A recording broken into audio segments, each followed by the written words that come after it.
And we are live. Live. Welcome to Impact Live, coming to you on your TVs on the Smart Money Culture TV network, as well as streaming around the world. We have a crazy day, although it appears to me that Iran may be pushing for calm here. Nobody wants this war.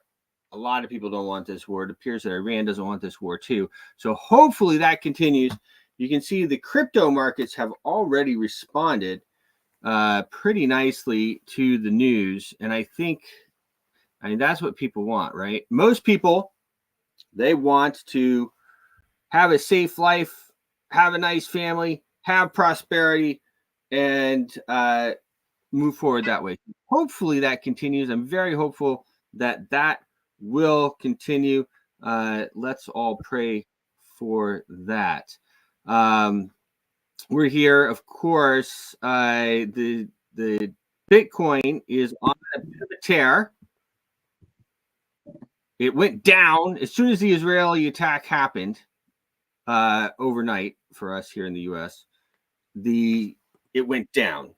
And then as Iran came out and said, hey, we didn't even know you guys attacked us and this and that and the other, it appears to claim victory. The markets shot up. So Dow futures are still down. Asian stock markets are still down. Likely, it's not the end of this stuff, but it appears for the moment, if everybody can just chill out, that we can have some relative peace here for a change. How are things over there in? How is the sentiment over there in Dublin, David?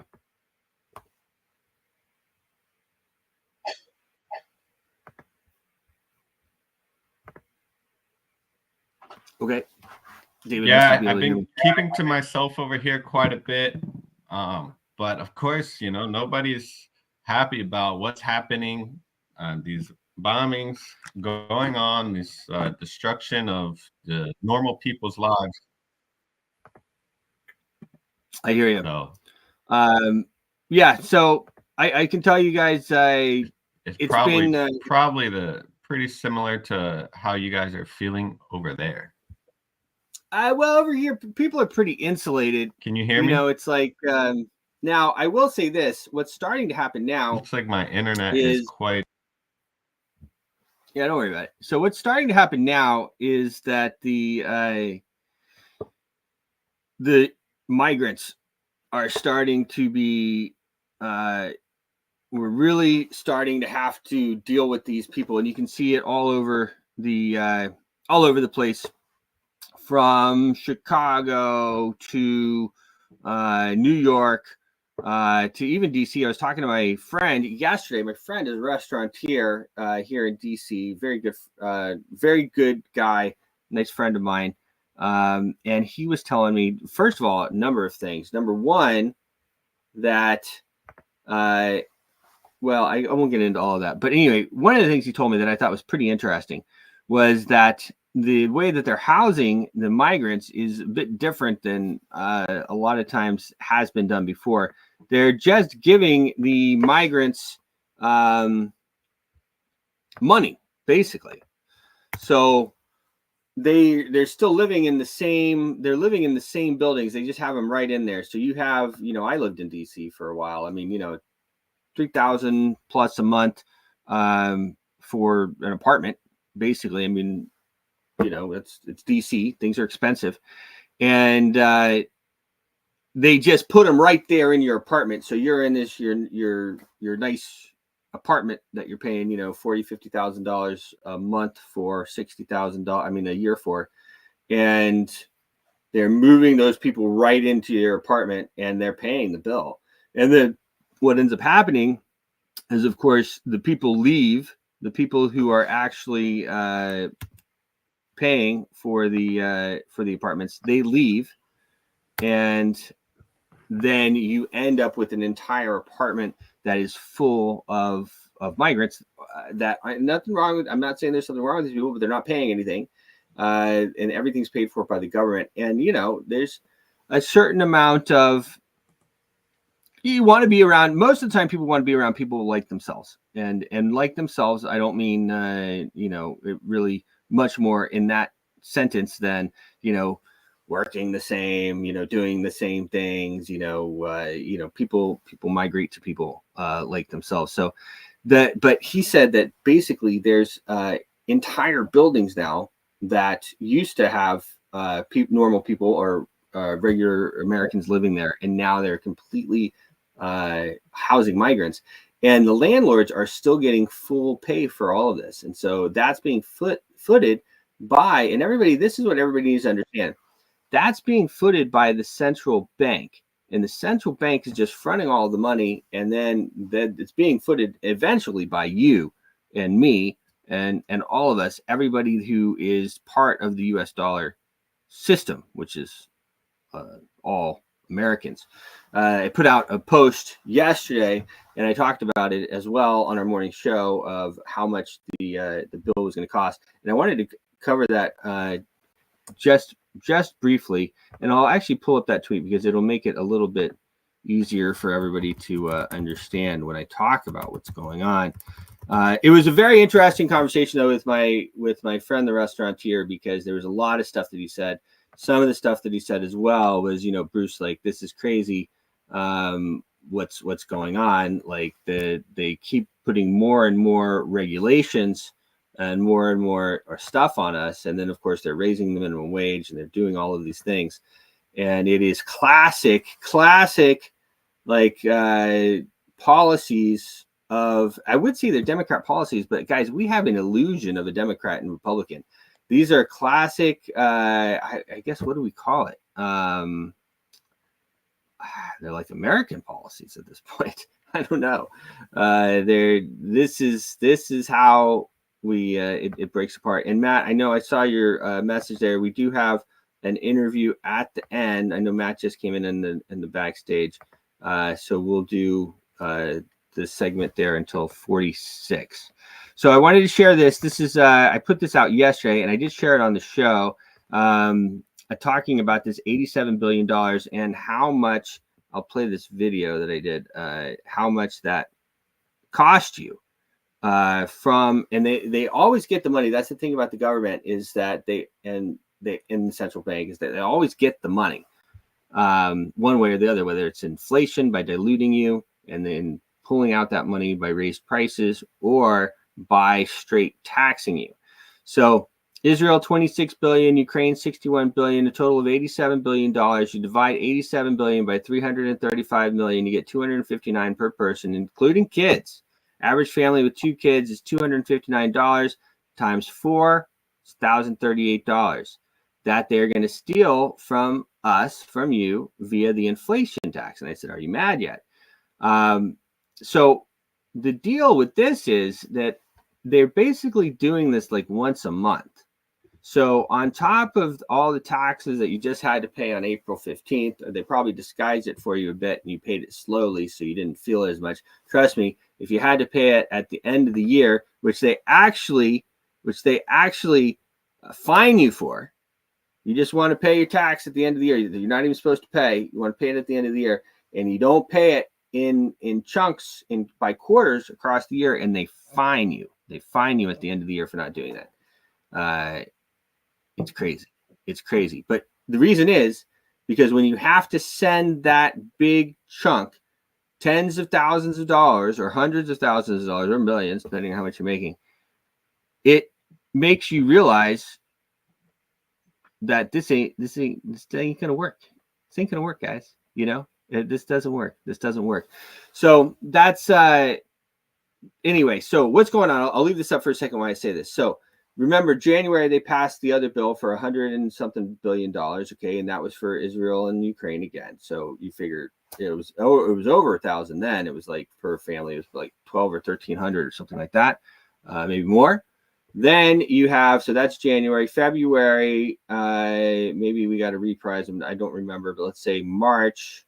Biden is now quote unquote forgiving this $130 billion or whatever it is in so-called forgiving of the college tuition. Now, that college tuition is not forgiven. It's not forgiven. Okay, he's borrowing the money from the central bank and that's the one thing about my numbers here that are wrong. I didn't include the fee. Okay, they're 3% or so that they charge for lending the money. So he's borrowing the 133 or whatever it is $1 billion, paying the banks back who lent the money, and then the bank is collecting their fee, which is about $5 billion for that, 4 or 5 billion. Okay, and they are then collecting the money from all of us from inflation by diluting your holdings. And so you figure January you got hit with an extra 1,000, February or March with this college tuition thing, that's another more than 1,000, like $1,200, $1,500 right there. And then this month they're going to hit you with another 1,000. So this is absolutely insane what's going on here. It is not sustainable. And I talk about it every morning, but when I talk to the people on the streets, when I talk to the people that are doing the business every day on the streets, it confirms what we talk about all the time.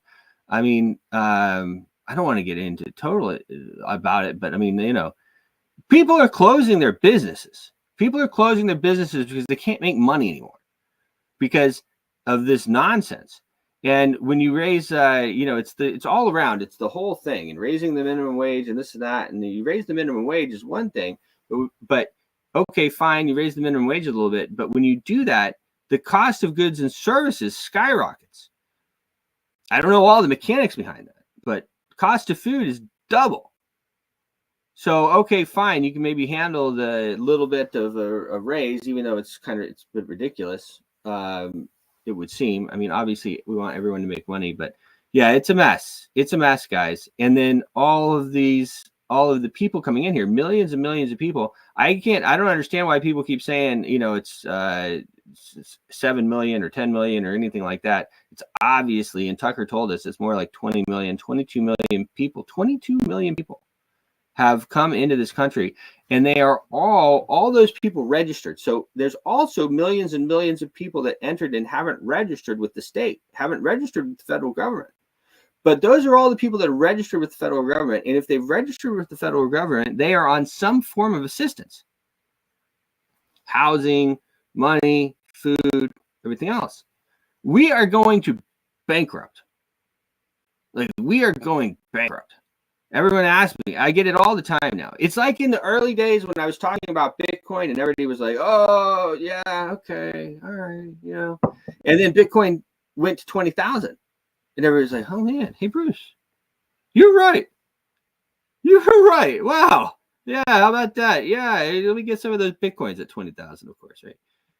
So we're now in a situation where we've been talking about how the central bank has been running everything and been inflating your money. And these guys in Washington are drunk on printing money. And now, after talking about it continuously for nearly a decade, people are coming around and going, Bruce, what's right? It was a very interesting conversation, very successful friend of mine. And man, everything I was saying, he was listening very intently, very intently. Well, what do you think is going to happen? What is going to happen?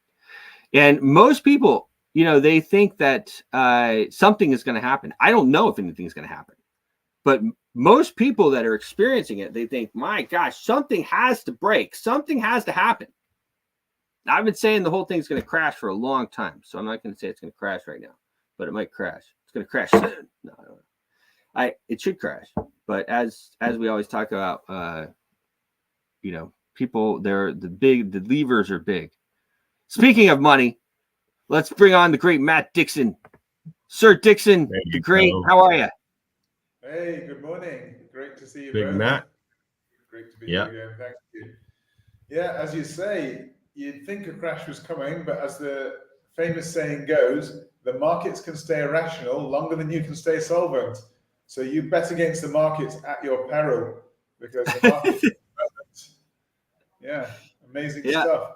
So I just go straight in because I've got some interesting stuff today to look at. Something that somebody posted on my Twitter. A guy who goes by the name of Wizard. I think you know the guy.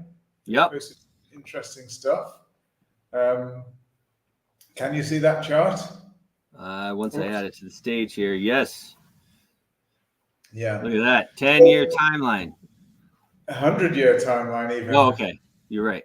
This is just basically looking at the Dow Jones 100 years timeline.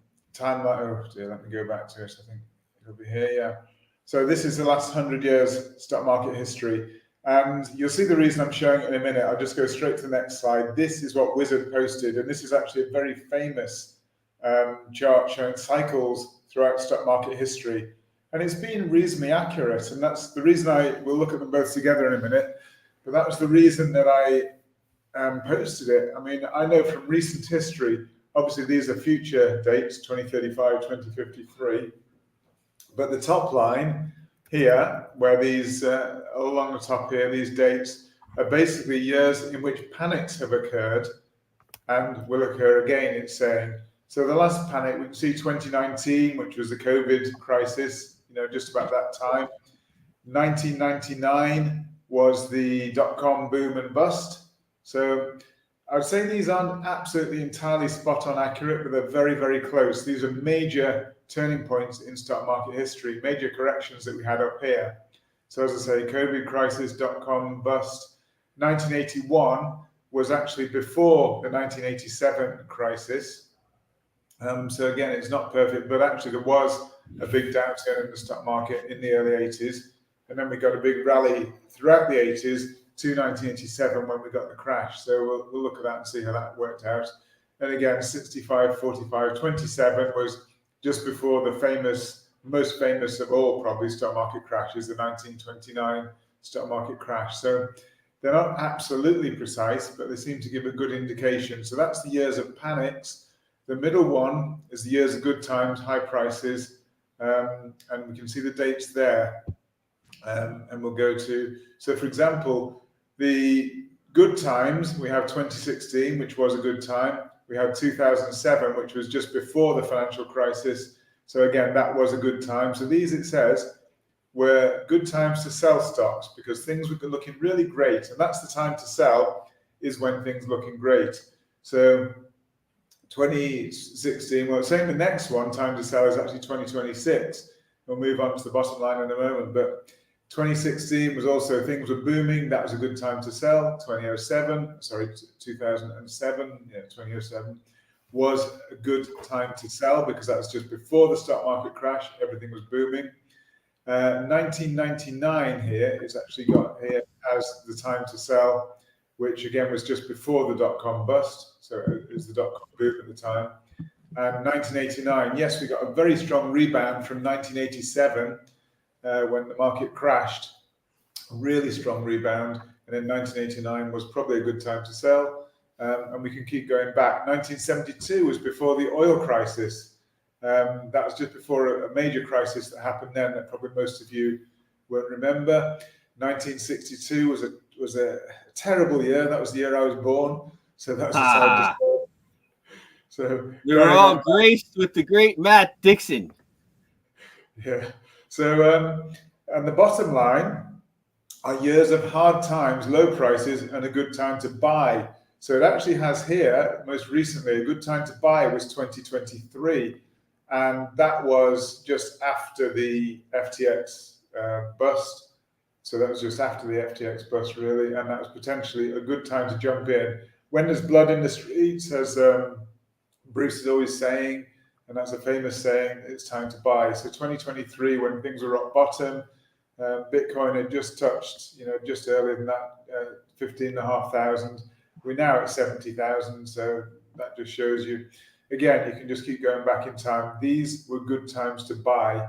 1985 was a good time to buy, but isn't, as I say, not 100% accurate, but maybe worth just giving it some little weight and looking at it. So it's saying 2023 was a time to buy, and 2026 would potentially be a time to sell.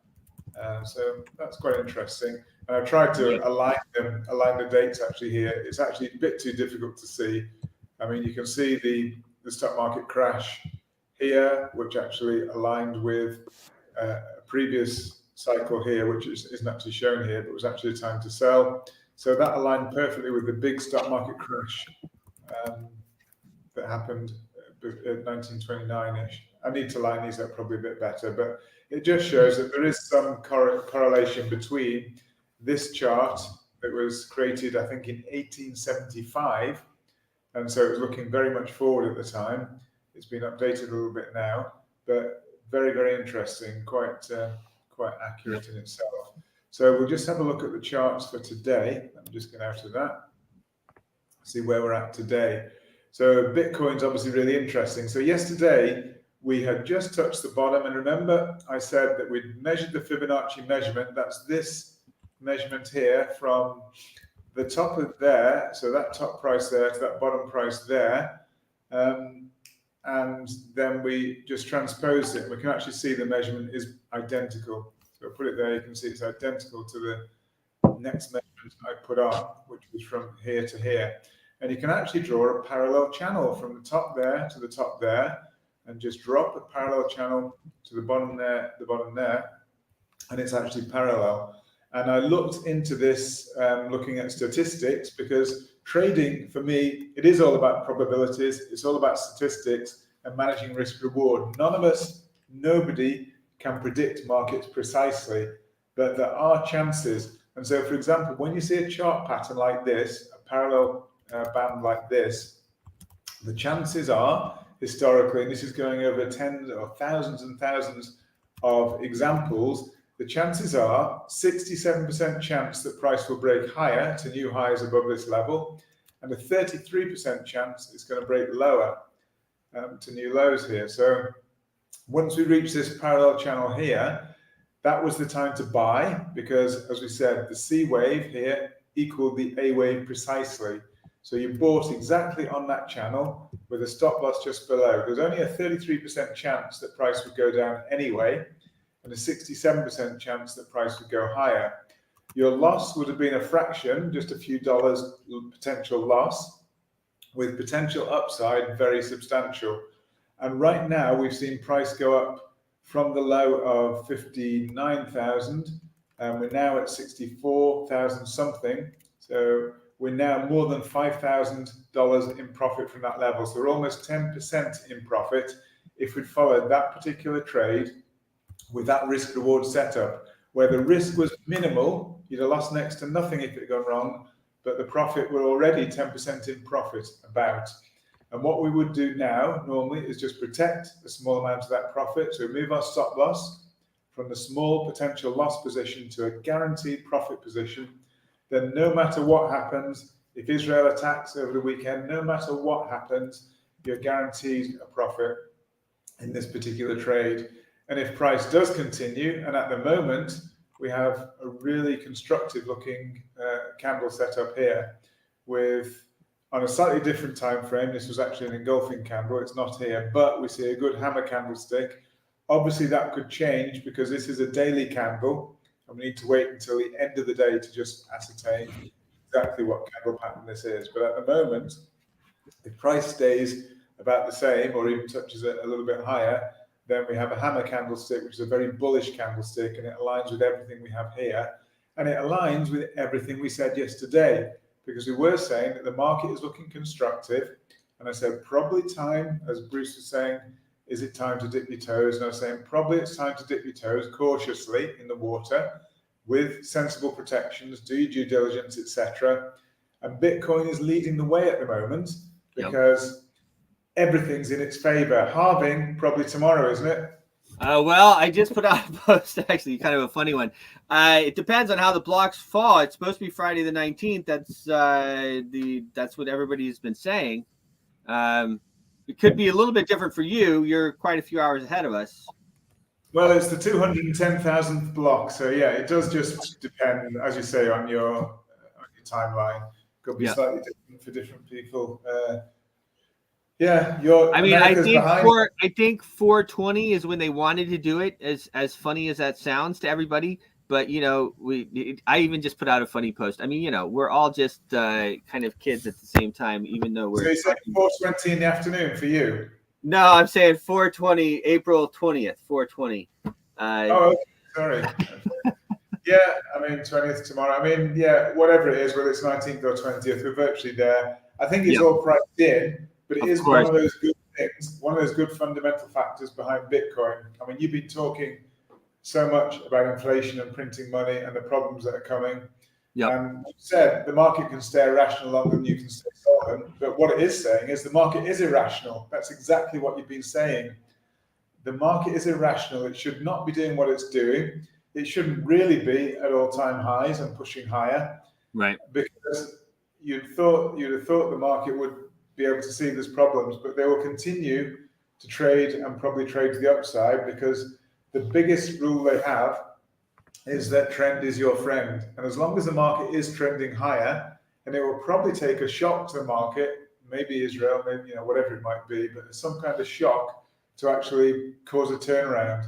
So at the moment, we can't really see anything really turning the market around. But when it does turn, we then won't be able to see any reason for the market to go up, and everybody start to think negatively, and that's when people start selling and pushing the market down. So I think it'll come, but we have to trade with the trend. That's the only way you can do, because otherwise you just miss out on so much of the potential gains.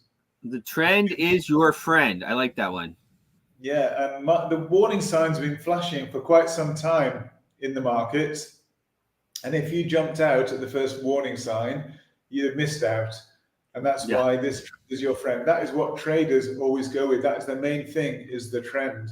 And even when you look at Bitcoin here, the actual trend, even though we're moving sideways slightly down at the moment, the overall trend is still higher. And so this is just basically what they call a correction at the moment. A correction is against the overall trend. And you can see this impulsive movement higher, and the movement sideways is very much overlapping and choppy. So at the moment, unless something else happens, it's looking like the trend is still remaining higher. And all the fundamental drivers behind Bitcoin. So we've got the halving, we've still got money flowing into the ETFs. And as we said, we've got the Hong Kong ETFs. And I think there'll be more and more positive narratives coming out there, and this limited supply, and being election year, and they're printing all this money. That's actually good for Bitcoin. Yeah. Whilst they're printing money, it just means there's more money available in the system to go into risk assets. And as we've said before, Bitcoin is an amazing asset that has dual characteristics right now. It's a risk asset. So when there's money flowing around, Bitcoin, a lot of it flows into Bitcoin. It does really, really well. And there's potential still for Bitcoin with the institutional phase of adoption, could really go to massive new highs potentially. But there's a lot of other factors on top of that can drive Bitcoin much higher. There's a few interesting ones. Litecoin is actually now getting left behind a little bit. So first of all, there was some signs, as I said, it's just a very short-term sign that Litecoin is going to outperform Bitcoin, just short-term, but that passed very quickly.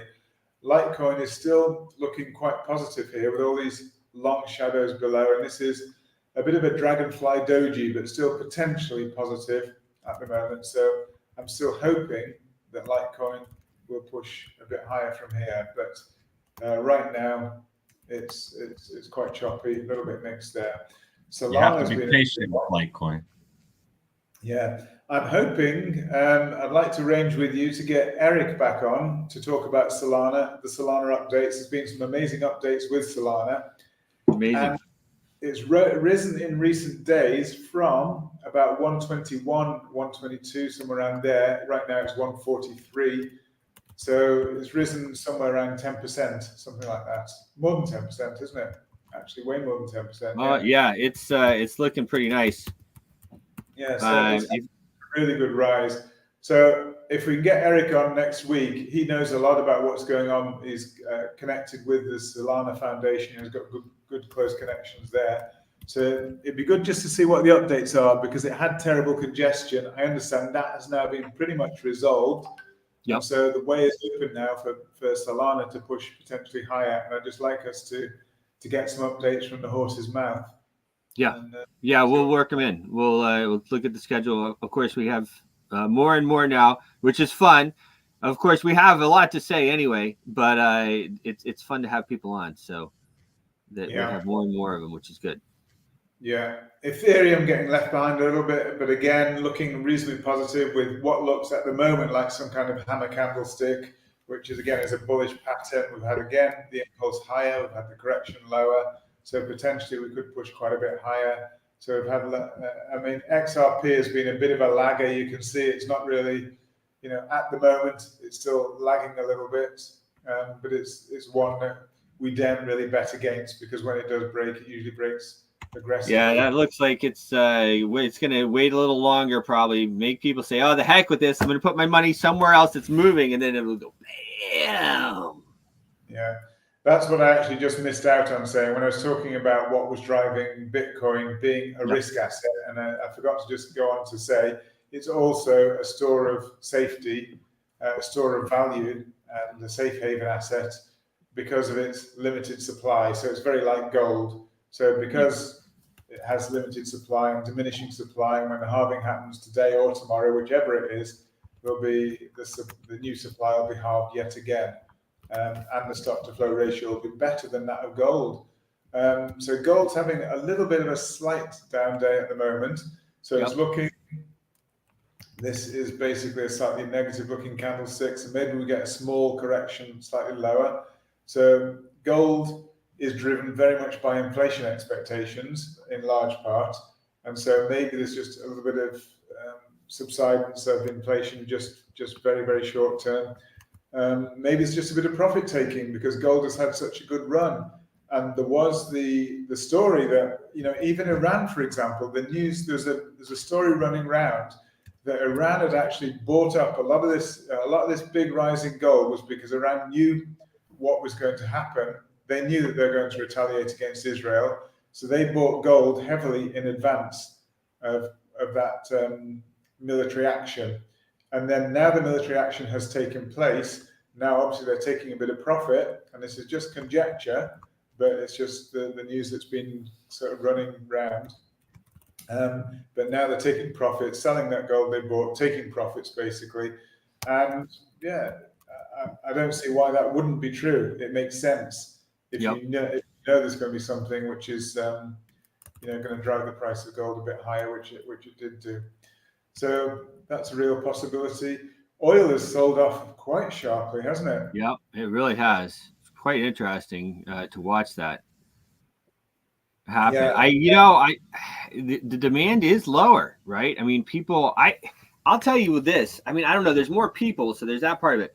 But I don't drive around, I'm not obviously in the rat race, as they say. But every once in a while when I have to drive around this area, the amount of people that are here, it makes driving almost impossible. I mean, you have to go 8 miles and it takes you 45 minutes or an hour. It is really just the amount of people that are here now. It's crazy. So there's more people, so that should make the demand go up. But people aren't driving as much. People aren't going to their job. You really can't go fight that traffic every day. I mean, those days are kind of over. They might come back, I guess, but right now that is not the way most people are working.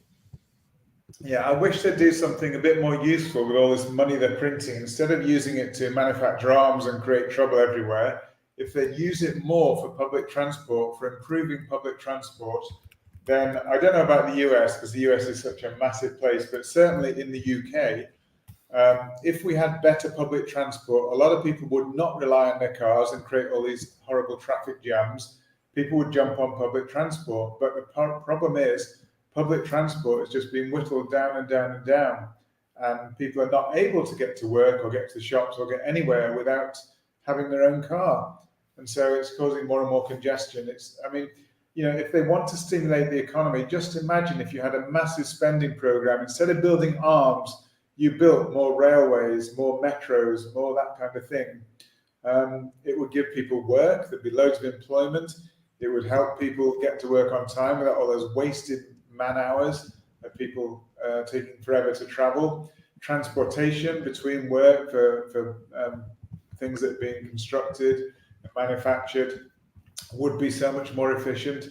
So I think that would be a much better way to spend money. And well, there's no doubt about it. And it's funny in the play Annie, I was I did a number of roles, but one of them I was the Secretary of State, Cordell Hull. And anyway, there's the White House scene, and we're talking about getting the economy going again, and that's exactly what we say. Let's build highways, let's build dams, let's build different types of things that can help the people move, infrastructure and stuff like that. And this is a very good way to stimulate it. I was talking to my buddy though.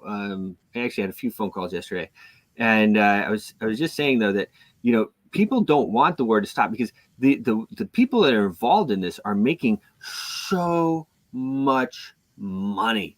You can imagine how many commissions are in that $87 billion bill. I mean, 100,000 here, $500,000 there, a few million here, 50 grand there.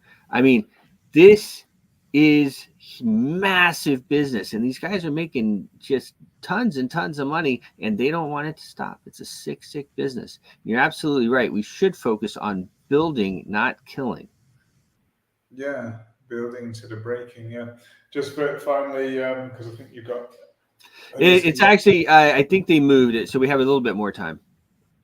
Okay, so it's quite interesting to look at the oil, what happened. So this was actually OPEC decided to cut oil by, I think it's 2.1 million barrels a day at this point back here in, basically beginning of this year.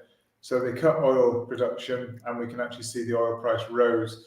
We've actually found that oil production cut hasn't actually really materialized. And so people have been cheating, OPEC members or whoever have been cheating and still producing oil and not at the reduced rate. And so now that's come to light, I think the oil price is falling.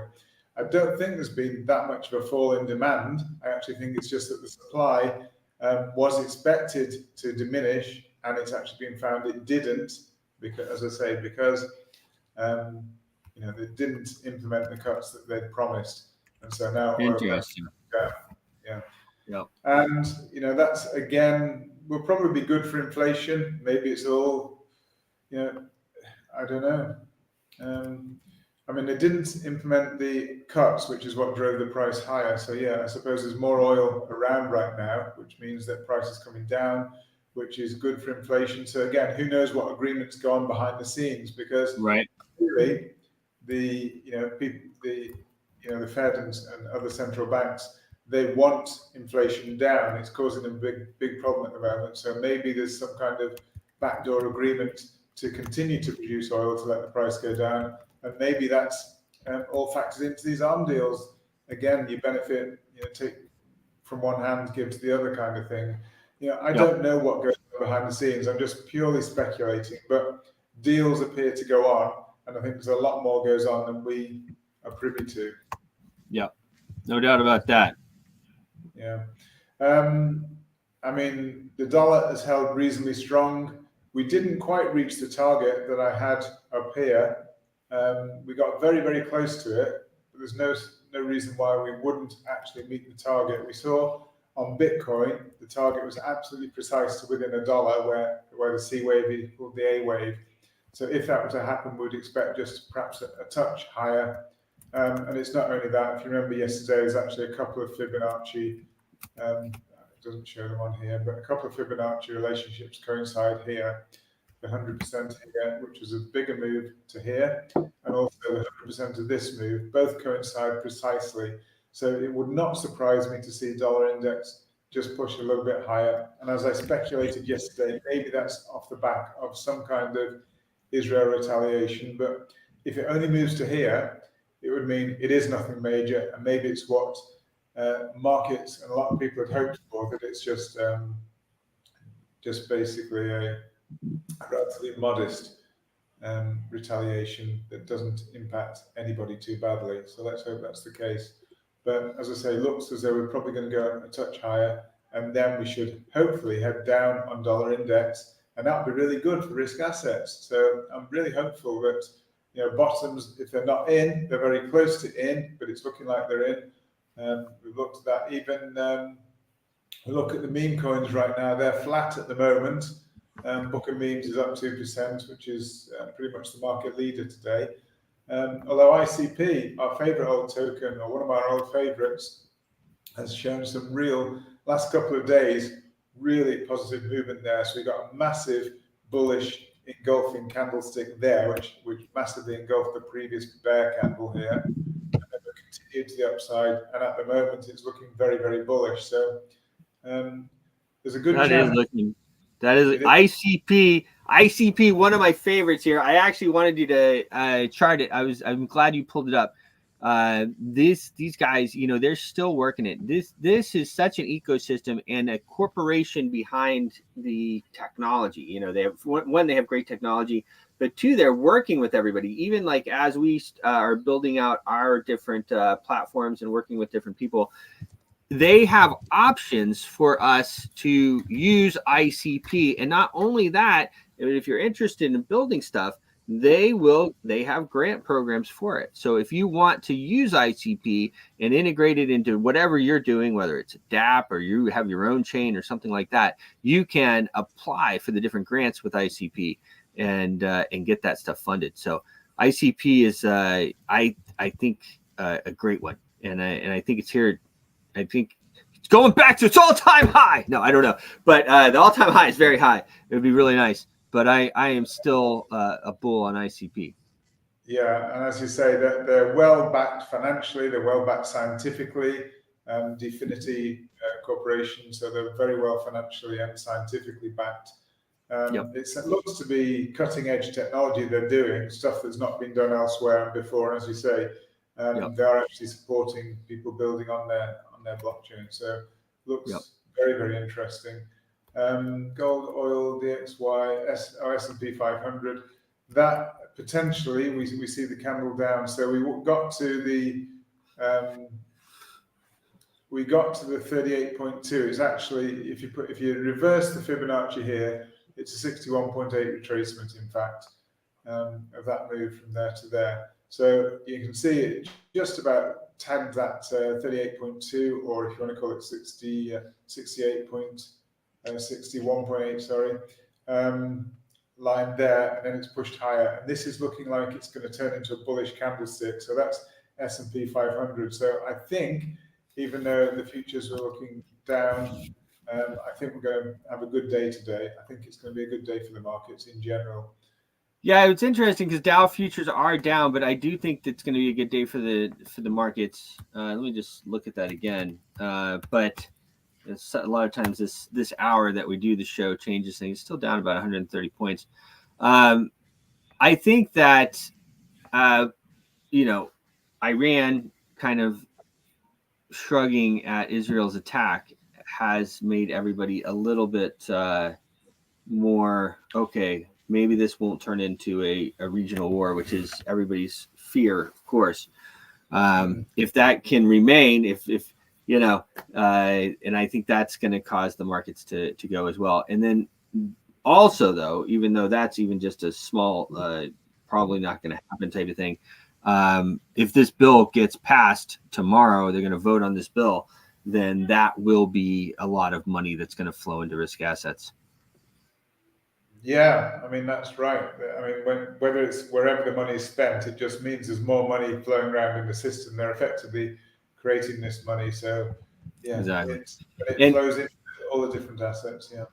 Yeah, absolutely. And it does look like we have Sanjay Mendis. I think he had a little bit of technical problems. But he is here, the CEO of Betaza, Sri Lanka and Mauritius. So I want to bring him on. Yeah. Yeah, good. Just okay. I mean, basically, just finally, the pound against the dollar. This is quite well correlated with crypto. We've had a movement down, ABC movement down, went to 100% Fibonacci measurement exactly, and I think we're looking higher. So in general, Bitcoin, crypto, the rest looking great. Happy to hand over. Thanks for having me today, Bruce and David, and look forward to the rest of the show. You are the man. Thank you so much, Matt. All right. right, Mr. Sanjay. Sanjay, how are you, sir? I'm good. I hope you can hear me. I can hear you. You sound like you're on the beach. I'm not on the beach actually. I'm in Amsterdam and it's very windy here. Okay, where are you? I'm in Amsterdam at the Amsterdam. moment. That's Yeah. what I thought you said. Pretty nice. David and I, we spent a couple of weeks there last year. It was like we couldn't leave. It was like the Hotel California. We couldn't leave. We were just there. My wife's like, "Are you coming home?" I'm like, "Yes, one day." It's a lovely place. So, a pleasure to have you on. You know, we have this event coming up in Mauritius. We're really excited about it. Tell us a little bit about Bitaza and what you guys are, or what you plan to, or what your role is in the event. Yeah, so we are coming in as a sponsor for the event because we just got approval in principle in Mauritius to start Bitaza operations. So quite excited to be there and especially announce our launch in Mauritius during this time. So key idea is to, we see Mauritius actually converging into a fintech hub for the continent, and we really would like to support the efforts to achieve that. Awesome. So, so that is very interesting. You know, I watched the press conference the other day. It was quite interesting. It appears that Mauritius is really poised. It's possible that we could really do some exciting things there in the African continent. What are your thoughts on that? Yeah, because one thing that the reason for Bitaza actually, because we are a regulated exchange, we started operations in Thailand 2 years ago, and a lot of people don't know this, but Thailand was one of the first countries to regulate digital assets. So we have been from day one working in regulated environment. So quite used to that, working with the government, the SECs, FSCs, because that's where I think mainstream digital asset assets will go in the future. So, and saying that, Mauritius again, one thing I think they really talk about is how good the regulation in Mauritius is, right? And that is something that they can take lead on in the region, especially to attract investors from Africa. Very good. So tell us a little bit about Bitaza and how you guys got started. Yeah, so Bitaza was founded in 2019 in Thailand with the adoption of regulation in Thailand.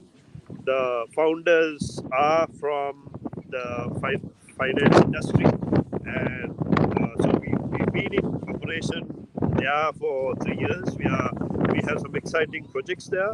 We are official partners with Visa. We have a Visa top-up card launched in Thailand. We just got in principle approval to start operations in Sri Lanka. That's where I am from.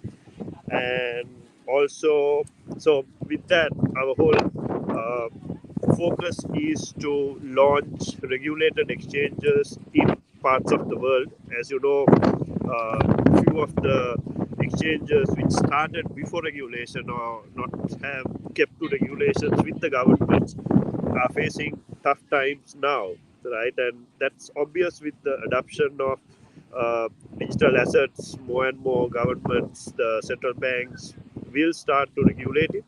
And I think with that, Bitaza is poised in a very, very good position to take that industry, especially for corporate investments, high net worth investors. And if you see what has happened, right, with the ETF, with BlackRock launching, there's been a lot of adoption coming in from the corporate sector, and which is what will drive the industry up. Amazing. So now, as far as these areas, I mean, these areas that you guys are focusing on, these are they're very interesting for projects, companies. They're hard markets to enter. There's a lot of unbanked people. I feel like those relationships that you have must be very important. Yeah, actually, I see an advantage and an opportunity in uncharted territory, right? Specifically, if you look at the continent, right, a lot of unbanked people, the banking system is not very sound there, right? A lot of international players are not there, and that gives a very good opportunity for the continent to really leapfrog into the digital asset industry, right? Because specifically, if you look at even Visa, right, are now looking at doing their payments on USDC, right? Looking at crypto rails, bypassing the traditional banking channels, and I think that is where a lot of people will benefit in the continent, specifically like even KYC, right? We are adapted for remote onboarding of customers. So like our KYC systems, all of that, which is going to be very easy for people to do. And you also have to take to note that crypto is not only Bitcoin and Ethereum and the 16,000 coins, right? It is the stable coins. It is USDC, right? So those things can really help the banked people, because you have players like Visa coming into the market. Bitasa has a Freedom Wallet, which actually can onboard people. We have a merchant system, right? So it can bridge the gap between, I would use the word blockchain into fiat, right? And giving access to a lot of people to have banking services. Amazing. And what is your goal there at the conference? Obviously, you're coming in. You're helping out as one of the partners. What is your goal there? The goal is actually forge relationships in the continent. Actually, Mauritius has been really welcoming, from right to the top to like even people like Benito, Cryptoverse, right? It's a very welcoming community. And with that, we also see that having inroads to a lot of markets in Africa, right? East Africa, South Africa. So that message is what we really want to spread during the conference, and really network and make more friends. Amazing. Well, we're really looking forward to it. I know I talked to some different people as well at Paris Blockchain Week that are in Africa, and I'm talking to them and seeing if I can get them to come to Mauritius as well. I think it would be a very, very important event for everybody. What is the if you don't mind to share the website? You can share your own social media as well, maybe social media. How do people find you guys? How do they get in touch? Yeah, so it's in you can find us at bitazza.com, bitazza.com, and you would even open an account there, doing a online KYC, because that's our global platform. Amazing. Well, thank you so much for coming on, Sanjay. We look forward to seeing you. We look forward to working with you guys. It is Sanjay, and that is Bitazza. David just put it up on the screen here, bitazza.com. Check them out, and we will see you in Mauritius, sir. Thank you so much. Lovely being here. Cheers. Thank you, Sanjay. All right, folks. Well, there you have it. We've done it again. Another great week on the Impact Money Show. It is a lot easier to do from Europe, as David knows firsthand. Yeah. Oh yes. But actually, it's funny because as you come back and from Europe, the jet lag is way easier to deal with coming from Europe to the U.S. Because who doesn't want to get up early? I have to get up early anyway. So, you feel tired at 8 o'clock or so, you go to sleep. It's fine. Wake up at 5. You're good to go. But anyway, it is an absolute pleasure to be with you guys every morning. I know a lot of people tune in every day. You're on your TV there on stream on Smart Money Culture TV. You're tuning in on X. You're tuning in on YouTube and LinkedIn, and we really love to do it. So thanks so much for everybody that came on the show today. Thank you, David. Another great week. We'll see you guys in a few hours. Well done, Bruce. Stay tuned to stay lucrative. Your voice is powerful. When combined with social engagement, it's a force for change. Decentralized media paired with free speech is the catalyst for an empowered world and a unified, invaluable ecosystem. Join Global Boost, become a champion of free speech, and help to reshape the future of media.